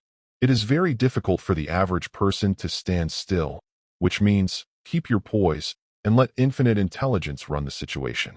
People like to rush into the battle and try to manage things themselves, which brings defeat and failure. Ye shall not need to fight in this battle. Set yourselves, stand ye still, and see the salvation of the Lord with you. Tomorrow go out against them, for the Lord will be with you. That means not to run away from the situation. Walk up fearlessly and face the lion on your pathway, and the lion turns into an Airedale. The lion takes his fierceness from your fear. A great poet has said, "Courage has genius, magic and power in it." Daniel was unafraid, and the lions' mouths were closed. King Darius called to Daniel while he was yet in the lion's den, asking him if God could save him from the lions, and Daniel answered, "Oh, King, live forever.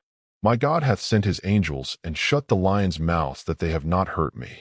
We have in this story the subdued attitude of the lions as a result of spiritual power.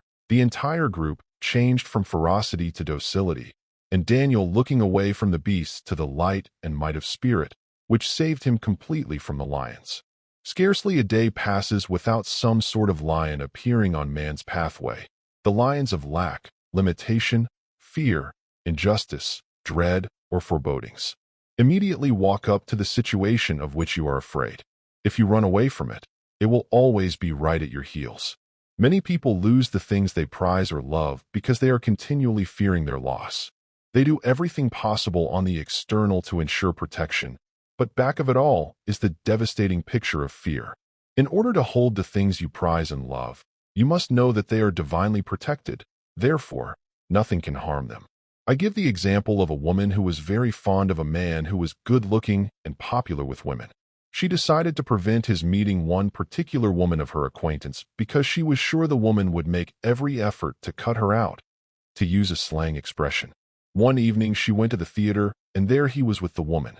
They had met at a card party. Her fears had actually attracted the situation. I knew a woman who had 7 children. She knew they were all divinely protected, and they all grew up safe and sound. One day a neighbor rushed in and said, "You had better call your children. They are all climbing up and down trees. They are going to kill themselves." My friend replied, "Oh, they're only playing tree tag. Don't look at them and nothing will happen." Like Daniel, she turned her back to the situation and let God take care of it. The average person is a resenter, a resistor, or a regretter.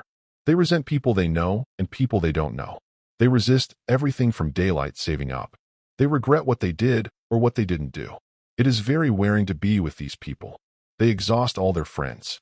It is because they are not living in the wonderful now and are losing all the tricks in the game of life.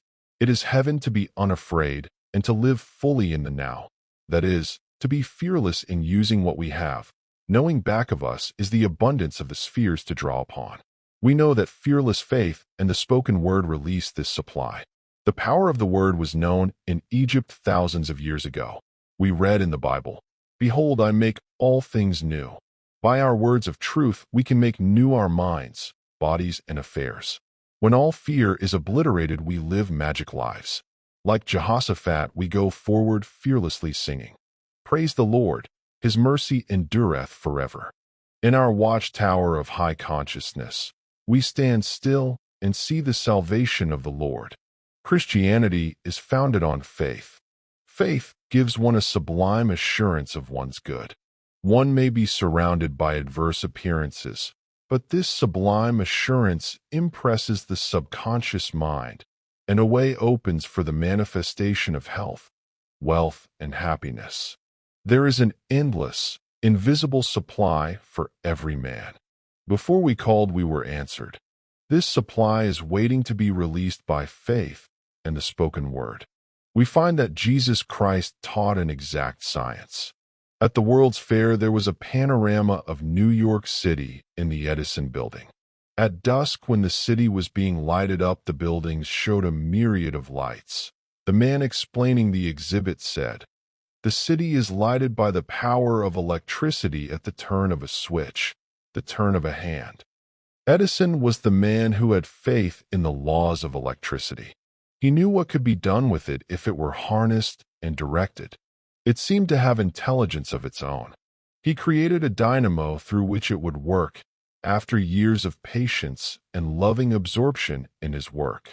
Now this power lights the world, for it is harnessed and directed. Jesus Christ taught man to harness and direct thought. He knew that fear was as dangerous as uncontrolled electrical forces. Words and thoughts must be handled with wisdom and understanding. The imagination is man's workshop, and an imagination running wild and building up fear pictures is just about as safe as riding a bucking bronco. We were born and brought up in an age of doubt and fear. We were told that the age of miracles was over and to expect the worst. An optimistic person was laughed at. A bright remark was, "A pessimist is a person who lives with an optimist." "Eat the speckled apples first," was thought the height of wisdom. They did not seem to realize that by following this advice they would never catch up with the good apples, for they would be speckled too by the time they were reached. What a beautiful world this would be if all anxiety and fear were blotted out. These twins, anxiety and worry, have made men slaves and are destroyers of health, wealth, and happiness. There is only one way of getting rid of fear, and that is to transmute it into faith, for fear is the opposite of faith. "Why are ye fearful, O ye of little faith?" These words ring down through the centuries. Jesus Christ taught that the Father within man could be absolutely trusted to guide, protect, and provide when man believes it possible. Jesus Christ demonstrated this God power over and over again in order to convince his followers. Out of the invisible supply he brought the loaves and fishes. He raised the dead and took money from the fishes' mouths. He told them, "Greater things shall ye do, for I am going." We know he was teaching an exact science, the science of mind, the power of thought, and the power of the word. We must have faith, for faith registers the idea in the subconscious mind. When an idea is once registered in the subconscious, it must objectify. That is the reason Jesus Christ told people that if they believed, which is having faith, all things were possible. How are we to get rid of this anxiety, which we might call anti-faith? The only way to neutralize it is to walk up to the thing you are afraid of. There was a man who had lost all his money. He was living in very poor quarters, and all the people around him were poor, and he was afraid to spend the little he had. All he had was about $5. He had tried to get work, but everyone had turned him down. He awoke one morning to face another day of lack and disappointment, when the idea, or hunch, came to him to go to the horse show. It took about all he had, but he was fired with the idea of being with rich and successful people again. He was tired of his limited surroundings. He fearlessly spent the money for a ticket to the horse show. There he met an old friend, who said, "Hello, Jim. Where have you been all this time?" Before the show was over, the old friend gave him a wonderful position in his firm. His hunch and fearless attitude toward money had put him in a new vibration of success. Form the habit of making giant swings into faith. You will receive marvelous returns. As has already been noted, we look with amazement at the people in the circus performing their remarkable feats. These people have the faith that they can perform these acts and see themselves doing them. You cannot accomplish anything you cannot see yourself accomplishing. These difficult feats are all a matter of poise and balance. Your success and happiness depend upon your poise and balance. Trusting God is like walking a slack wire. Doubt and fear cause you to lose your balance and fall off into lack and limitation. Like the circus performer, it takes practice. No matter how many times you fail, try it again. Soon you will acquire the habit of poise and balance. Then the world is yours. You will walk joyfully into your kingdom. The circus performers all seem to love their work, no matter how difficult. The band plays, the people applaud, and they smile. But remember, they were trained without the music and applause. Rhythm, harmony, and balance are the keys to success and happiness. When you are out of rhythm, you are out of luck. In the 4th chapter of Philippians we read, "Be careful or anxious for nothing, but in everything by prayer and supplications, with thanksgiving, let your requests be made known unto God." This is certainly a wonderful arrangement, all in favor of man. Man, free from worry and fear, asks with thanksgiving, and his good is given him. Chapter 9. Victory and Fulfillment. Victory and fulfillment are two wonderful words, and since we realize that words and thoughts are a form of radioactivity, we carefully choose the words we wish to see crystallized. Life is a crossword puzzle. The right word gives you the answer. Many people are rattling off destructive words in their conversation. We hear them say, "I'm broke. I'm sick." Remember, by your words you are justified, and by your words you are condemned. You are condemned by them because they do not return void. Change your words, and you change your world, for your word is your world. You choose your food, and the world is now calorie conscious. People no longer eat buckwheat cakes, beefsteak, potatoes, pie, and 3 cups of coffee for breakfast. To keep down weight, they eat dry toast and orange juice. This is tremendous discipline, but they are working for results. Why not try a diet of the right words? For you are literally eating your words. That is the value of the affirmation. You are deliberately building up a constructive idea in your consciousness. Your consciousness may be crammed and jammed with destructive ideas, but continually making a statement of truth will dissolve these negative thought forms. These thought forms have been built up from your own vain imaginings. Perhaps as a child you were taught that life was hard, happiness fleeting, and that the world was cold and unfriendly. These ideas were impressed upon your subconscious, and you found things just as they were predicted. With a knowledge of truth, all these external pictures may be changed, for they are only pictures, which change as your subconscious beliefs change. When I tell people about the power of the word, and that words and thoughts are a form of radioactivity and do not return void, they say, "Oh, is it as easy as that?" Many people like things difficult and hard to understand. I believe that was the reason the amazingly simple teachings of Jesus Christ were forgotten after a few hundred years. People build up creeds and ceremonies which they only half understand. Now, in this 20th century, the secret things are being revealed, and we are again having primitive Christianity. Ask, believing, thou shalt receive. We know that our beliefs or expectancies are impressed upon the subconscious and carried out. We might say, if you ask, not believing, you will not receive. Faith creates expectancy. This infinite intelligence upon which man draws his supply is called, by Jesus Christ, your heavenly Father. The Father within, he described as a kind, loving parent desirous of pouring all good things upon its children. Fear not, little flock. 'Tis your Father's good pleasure to give you the kingdom. He taught that God's law was simply a law of love and goodwill. Love your neighbor as yourself. Do unto others as you would be done by. Any violation of the law of love causes a short circuit. The way of the transgressor is hard. God is immutable law. I am the Lord, law. I change not. Divine ideas are immutable, not subject to change. What wonderful words! Immutable, not subject to change. A woman came to me filled with fears and forebodings. She said for years she had been pursued by the fear that even if she should receive the desire of her heart, something would happen to spoil it. I gave her the statement.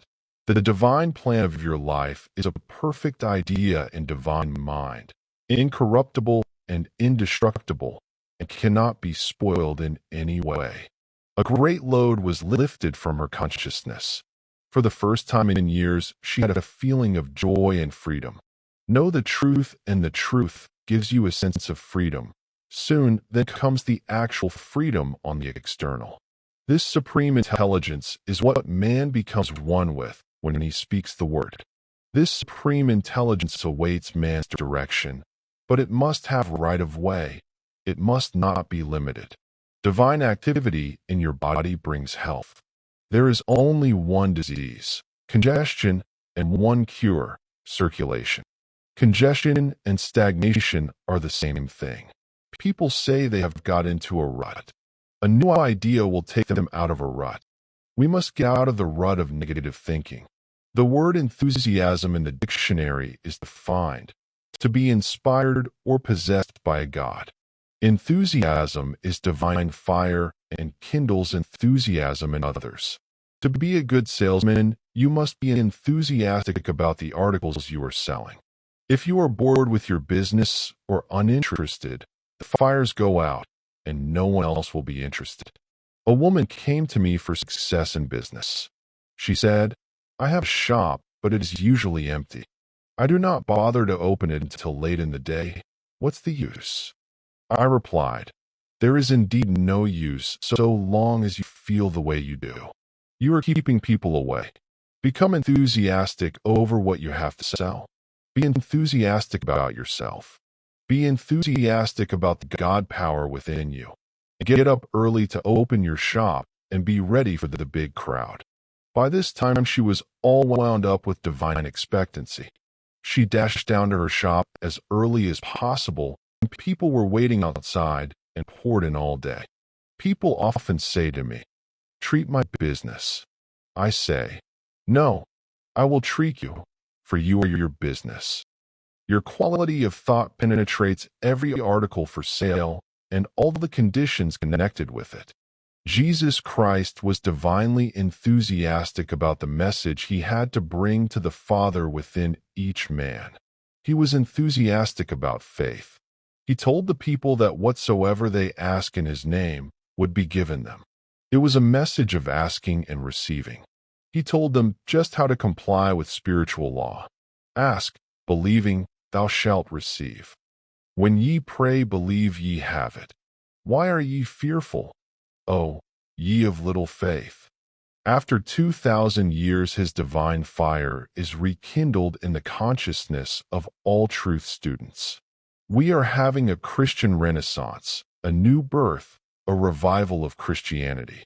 He taught a universal principle, without creed or ceremony. We see members of all religions, denominations, coming into this truth movement. It does not take them away from their churches.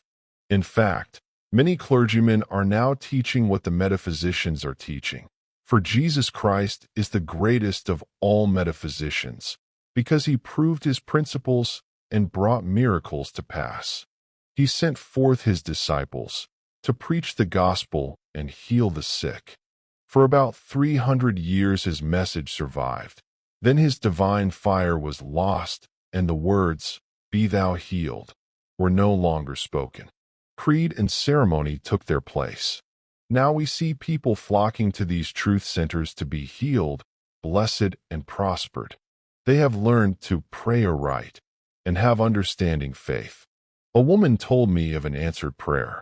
Her son wrote her that he was going to Southern California on a business trip in his car. She read in the morning paper of a flood, and she immediately spoke the word for divine protection. She had a great feeling of security. She knew he would be protected. She soon heard from him, saying some business had interfered with his leaving, so he was detained. If he had left when he had expected, he would have been in the flood district. We become divinely enthusiastic about our answered prayers, which we call demonstrations, for it means that we have demonstrated the truth and have been set free from some limitation. The 24th Psalm is one of the most enthusiastic of the many psalms of praise and thanksgiving. Lift up your heads, O ye gates, and be ye lifted up, ye everlasting doors, and the King of glory shall come in. Who is this King of glory? The Lord strong and mighty, the Lord mighty in battle. The gates and doors symbolize man's consciousness. As you are lifted up in consciousness, you contact the superconscious, the God within, and the King of Glory comes in. This King of Glory lifts your burdens and fights your battles, solves your problems. The average person has a difficult time letting the King of Glory come in. Doubt, fear, and apprehension keep the doors and gates locked against your good. A student told me of a situation which she attracted by negative thinking. She had been invited to a gathering of old and valued friends. It was of the utmost importance for her to be there. She was so anxious to go, she said to herself repeatedly, "Oh, I hope nothing happens to interfere." The day of the reception arrived, and she awoke with a terrific headache. At one time she had been subject to these headaches, going to bed for several days, but she had not had one for many years. Her doubts and fears had attracted this disappointment. She called me up and said, "Will you please speak the word that I will be well by evening to go to the reception?" I replied, "Why? Of course, nothing can interfere with God's perfect plan." So I spoke the word. Later, she told me of her miracle. She said in spite of the way she felt, she prepared to go. She cleaned her jewelry, got her dress ready to wear, and attended to every detail, though she felt scarcely able to move. Very late in the afternoon, she said she had a peculiar sensation as of a fog lifting in her consciousness, and she was perfectly well. She went to the reception and had a wonderful time. I believe that the healing might have come more quickly had she not said, "I want to be well by tonight." We are continually limiting ourselves by our words, so not until night was she perfectly well. By your word you are justified, and by your word you are condemned. I knew a man who was the center of attraction wherever he went, because he was always enthusiastic about something. Whether it was about shoes, clothes, or a haircut, he enthused others into buying the same things. He did not gain anything material by it. He was just naturally enthusiastic. Someone has said, if you want to be interesting to others, be interested in something. An interested person is an enthusiastic person. We often hear people say, "Do tell me what you're interested in." Many people are without vital interests and are hungry to hear what other people are doing. They are usually the ones who keep the radio turned on from early morning till late at night. They must be entertained every minute. Their own affairs do not hold enough interest. A woman once said to me, "I love other people's affairs." She lived on gossip. Her conversation consisted of, "I was told," "I was given to understand," or "I heard." It is needless to say she is now paying her karmic debt. A great unhappiness has overtaken her, and everyone knows about her affairs. It is dangerous to neglect your own affairs and to take an idle curiosity in what others are doing. We should all be busily engaged in perfecting ourselves, but take a kindly interest in others. Make the most of your disappointments by transmuting them into happy surprises. Transmute all failure into success. Transmute all unforgiveness into forgiveness, all injustice into justice. You will be kept busy enough perfecting your own life. You won't have time to run other people's affairs. Jesus Christ aroused the enthusiasm of the multitudes by performing miracles, healing the sick and raising the dead. And a great multitude followed him because they saw his miracles which he did for them that were diseased. As we read this, we feel the enthusiasm of the multitudes which surrounded him. With him all things were possible, for he knew that he and the Father were, indeed, one. With divine enthusiasm I bless what I have, and look with wonder at their increase. If you enjoyed this audiobook of the power of the spoken word, don't forget to like, share, and subscribe. Your support helps spread these timeless teachings to more people seeking peace, success, abundance, and spiritual growth. Subscribe to CliffNote Chronicles for more powerful audiobooks, affirmations, mindset teachings, and life-changing wisdom.